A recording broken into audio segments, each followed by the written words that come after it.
الحمدللہ رب العالمین والصلاة والسلام علی خاتم الانبیاء وسید المرسلین سیدنا محمد وآلہ وصحبہ اجمعین۔ درود پاک پڑھیے۔ اللہم صلی علی سیدنا محمد وعلی آل سیدنا محمد صلاۃ تنجینا بہا من جمیع الاحوال والآفات وتقضی لنا بہا جمیع الحاجات وتطہرنا بها من جميع السيئات وترفعنا بها عندك أعلى الدرجات وتبلغنا بها أقصى الغايات من جميع الخيرات في الحياة وبعد الممات إنك على كل شيء قدير۔ دوستو، آج کا خطبہ ہے کہ جنتی اخلاق سے انسان کو مزین ہونا چاہیے۔ اللہ ہم سب کو جنتی اخلاق عطا فرمائے۔ تو جنتی اخلاق کی پوری تفصیل تو قرآن میں اور احادیث مبارکہ میں ہے۔ اس وقت آپ کے سامنے جنتی اخلاق میں سے ایک صفت عفت ہے، پاک دامنی۔ اور عفت کا طریقہ اختیار کرنا۔ عفت کیا ہے دوستو؟ یہ ایک جامع لفظ ہے، اس میں بہت گہرائی، بڑی معنویت اور کئی سارے سمندر کو پرو دیا ہے۔ اصل میں اللہ رب العزت نے ہمارے حضرت خاتم النبیین علیہ الصلوۃ والتسلیم کو موتیوں کا خزانہ عطا کیا تھا، جی، جس کو احادیث میں جوامع الکلم کہتے ہیں۔ ایک جملہ بولتے حضرت صلی اللہ علیہ وسلم اور اس کی تشریح کی جائے تو انسان کی زندگی ختم ہو جائے۔ تو عفت کیا ہے دوستو؟ نفس کو ہر ایسی چیز سے بچا لینا کہ جس کی بنیاد پر انسان کے ایمان پر داغ لگتا ہو۔ نفس کو، خواہش کو۔ ایک آدمی نے گالی دیا آپ کو تو انسان کی خواہش کیا ہوتی ہے؟ اس کو جواب دے دے۔ تو جواب دینا کمال نہیں ہے، جواب نہ دینا اور اپنی زبان کو گالی سے بچا لینا یہ ایمان ہے۔ جی، اگر گالی کا جواب آپ نے گالی سے دے دیا تو اس نے تو اپنی زبان گندی کی ہی، آپ نے بھی اپنی زبان گندی کر لی، تو اس میں اور آپ میں کیا فرق ہوا؟ جی، ایک آدمی کو پائخانہ لگ جائے تو پانی سے دھلے گا یا پیشاب سے دھلے گا؟ نہیں، ایک آدمی کہتا ہے میں تو پیشاب سے دھلوں گا، تو دھل لے بھائی، تو پائخانہ اور پھیل جائے گا۔ یہ بات لوگوں کی سمجھ میں نہیں آتی۔ مسجد میں تو آپ میری بات سن رہے ہیں لیکن باہر آپ کے اس پر عمل نہیں ہوگا۔ جی، یہ عمل حضرت خاتم النبیین علیہ الصلوۃ والتسلیم کر کے امت کو سکھلا گئے، بتلا گئے۔ تو گالی کا جواب گالی نہیں ہے، اپنی زبان کو گالی سے بچا لینا یہ ایمان ہے۔ آپ سمجھ گئے؟ تو حضور اکرم صلی اللہ علیہ وسلم نے فرمایا کہ جنت کی 3 صفت، اس میں ایک بتایا کہ وعفیف متعفف، اس میں ہر طرح کی عفت ہے۔ انسان محارم سے بچے، جی، فحاشی سے بچے، برائی سے بچائے اپنے آپ کو، ان سب سے اپنے آپ کو، یعنی الجھنے والے ہر کانٹوں سے اپنے دامن کو بچا لینا۔ جی، اسی لیے قرآن کریم نے کہا ہے وَأَمَّا مَنْ خَافَ مَقَامَ رَبِّهِ وَنَهَى النَّفْسَ عَنِ الْهَوَىٰ فَإِنَّ الْجَنَّةَ هِيَ الْمَأْوَىٰ۔ ہمارے اہل تصوف کہتے ہیں کہ جنت 2 ہی قدم ہے۔ ایک قدم یہ ہے پہلا کہ نفس پر رکھ دو، نفس، خواہش سمجھتے ہیں نا، امنگ، آرزو، تمنا، چاہت۔ اب جیسے میں نے مثال دیا کہ گالی دیا تو آپ کا جی چاہتا ہے گالی کا جواب، آپ تو کہتے نہیں مولوی صاحب اینٹ کا جواب پتھر سے، اور پتھر ختم ہو گیا، اب اینٹ کا جواب سکسر سے، اور سکسر سے نہیں، ابھی کلاشن کوف سے، جی، اور دھماکہ خیز مادہ سے نہیں۔ تو یہ ہمارا نبوی طریقہ نہیں ہے، یہ انسان کی اپنی خواہش کا تقاضا ہے۔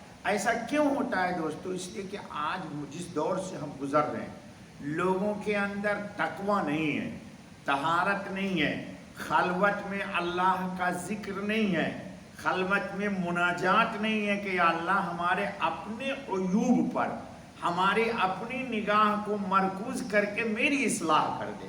ہر آدمی لگا ہوا ہے کہ دوسرے میں کیا خامی، دوسرے میں اپنی خامی کو کوئی نہیں ڈھونڈتا بھائی، برا مت مان لینا، اپنی خامی کو آج کے دور میں کوئی بھی نہیں ڈھونڈتا، دوسرے کی خامی کو ڈھونڈتا ہے۔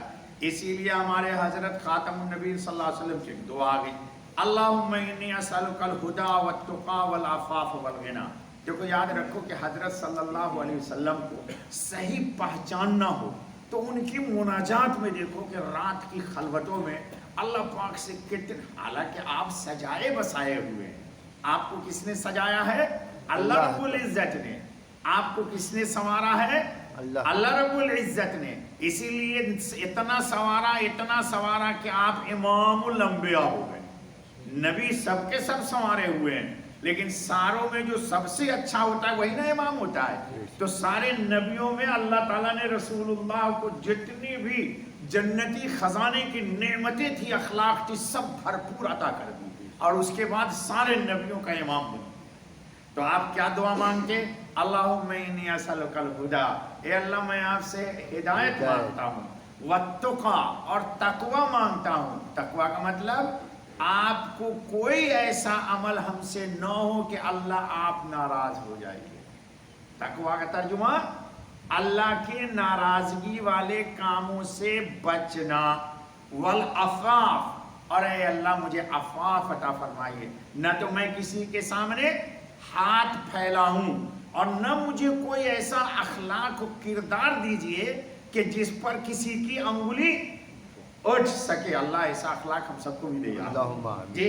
والغنی، اور غنی بھی عطا فرمائیے کہ میں کسی کے سامنے اپنی کوئی حاجت و ضرورت کو پیش نہ کروں۔ چنانچہ حضرت صلی اللہ علیہ وسلم نے اپنی کوئی حاجت کبھی کسی کے پاس نہیں پیش کی۔ جب بھی کسی چیز کی ضرورت ہوئی، حتیٰ کہ فرمایا کہ جوتے کا تسمہ بھی اگر تجھے چاہیے تو کس سے مانگ؟ اللہ سے۔ آپ جوتے کا تسمہ مانگتے ہیں اللہ تعالیٰ سے، یعنی چھوٹی سے چھوٹی چیز کی بھی ضرورت پڑے تو اللہ سے مانگ لیجئے۔ چلیے آگے، حضور نے فرمایا کہ اربع، چار خوبی جس کے اندر ہے، فلا علیک ما فات من الدنیا، وہ خوش ہو جائے کہ دنیا کی کوئی چیز اسے ملی یا نہ ملی، اس کو بڑی نعمتیں مل گئی۔ ہر سخت آج کل اس کے چکر میں حفظ و امانت۔ حضور نے فرمایا پہلی بات یہ کہ کسی کی کوئی امانت ہے، بات کی امانت، قول کی امانت، کوئی راز کی امانت، پیسے کی امانت، عفت و عصمت کی امانت کسی کے پاس اگر ہے تو وہ امانت کی حفاظت کرے۔ جیسے میں نے آپ سے ایک بات کہا یار کسی کو راز فاش مت کر دینا جی۔ حکماں تو کہتے ہیں کہ یہ جس کو نے کہہ دیا دوسرے کو اور کہا کہ بھائی راز فاش مت کرنا، اس نے خود ہی فاش کر دیا اپنا راز۔ بھائی آپ نے خود ہی دوسرے کو کہہ دیا تو آپ نے فاش کیا تو وہ کیسے بچائے گا آپ کی بات جی۔ تو حفظ و امانت، وصدق و حدیث، ہمیشہ گفتگو میں سچائی، ہنسی مذاق میں بھی جھوٹ نہ ہو، خلاف واقعہ نہیں۔ اللہ تعالی ہمیں بھی عمل کی توفیق عطا فرمائے، جلدی جلدی ہے۔ وحسن و خلیقت، اچھے اخلاق سے پیش آنا۔ اچھا اخلاق کیا ہے؟ میں آپ کو السلام علیکم کہوں تو آپ مجھے وعلیکم السلام کہیے گا، تو یہ اخلاق نہیں ہے، یہ مکافات ہے۔ میں نے سلام کیا تو آپ نے جواب دیا۔ میں آپ کو گالیاں دوں تو آپ دعائیں دیجیے، یہ اخلاق۔ اخلاق کا لوگ تعریف ہی نہیں سمجھتے جی۔ آپ کو میں نے چائے پلا دیا تو آپ نے کہا شکریہ، یہ اخلاق و اخلاق نہیں ہے جی۔ میں نے آپ کو دھتکار دیا تو آپ نے کہا مولانا اللہ آپ کو جزائے خیر دے، دعا دے دی۔ بد دعا کے مقابلے میں کیا دے دیا؟ یہ ہے اخلاق۔ لوگ اخلاق نہیں سمجھتے ہیں۔ وَعِفَّةٌ فِي طُعْمَةٍ، اور کھانے میں حلال کا انتخاب کرنا۔ کھانے کا بڑا دخل ہے۔ یہ جو آپ دیکھتے ہیں آج کل لوگ مسجد میں آتے ہیں اور سجدے میں سجدہ رکھنے سے پہلے سر اٹھا لیتے، یہ وہ جو کھاتے ہیں نا کھانا، یہ اس کا اثر ہے۔ نماز میں کسی کا دل نہیں لگتا ہے۔ میں دیکھتا ہوں نا بھائی، بولتا نہیں ہوں لوگوں کو، 1 منٹ میں 2 رکعت مار دیا، یہ کیا نماز ہوئی بھائی؟ یہ کیا نماز ہوئی؟ موبائل کھول لیا، آن لائن ہے بچے لوگ، اور موبائل سامنے رکھ دیا، نماز بھی سورہ فاتحہ بھی پڑھ رہے اور میسج بھی پڑھ رہے۔ یہ ہے اللہ تعالیٰ کا احترام جو آپ لوگ کرتے ہیں۔ سنو، حضور اکرم خاتم النبی صلی اللہ علیہ وسلم کے پاس آخری بات ایک شخص آیا، کہا یا نبی اللہ علمنی، مجھے کوئی ایسا عمل بتا دیجئے جس سے میں جنت میں جاؤں۔ کیسے بھولے بھالے لوگ تھے۔ اب تو تم کہتے مولوی صاحب ایسا وظیفہ بتائیے کہ سمجھ گئے؟ ہمارے پاس آتے ہیں بچے بیچارے، یہ بیچارے انڈیا پاکستان سے پریشان ہیں یہاں، ایسا وظیفہ بتائے من صاحب روزی میں برکت ہو جائے، جو وہ یہ آئے کہا یا رسول اللہ ایسی عمل بتائیے جس سے یدخلنی الجنہ، مجھے جنت میں داخل کرے۔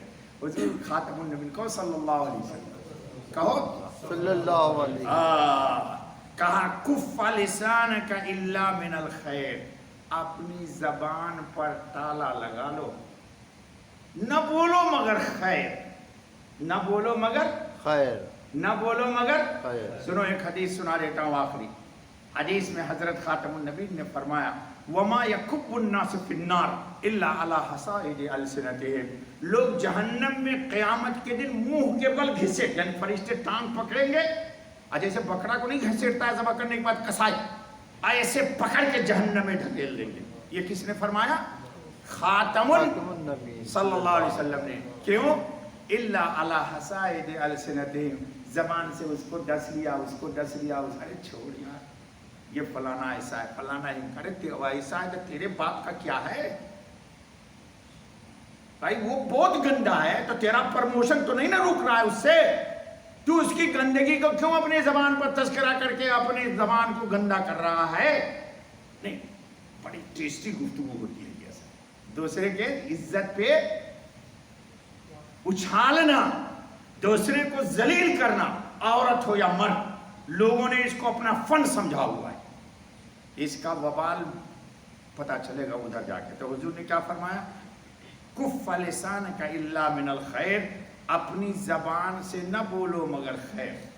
حضور نے کیا فرما دیا کہ مسلمان وہی ہے من سلم الناس من لسانہ و یدہ، جس کے ہاتھ سے اور زبان سے دوسرا مسلمان محفوظ ہے۔ اذیت سے، زبان سے نہ ڈسا کرو، زبان سے نہ ڈسا کرو کسی کو، اپنی زبان کو اللہ کے ذکر سے معمول رکھو۔ اللہ آپ کو سب کو توفیق دے دوستو۔ سبحان اللہ بحمدہ، سبحان اللہ العظیم، سبحانک اللہم و بحمدک، اشہد ان لا الہ الا انت۔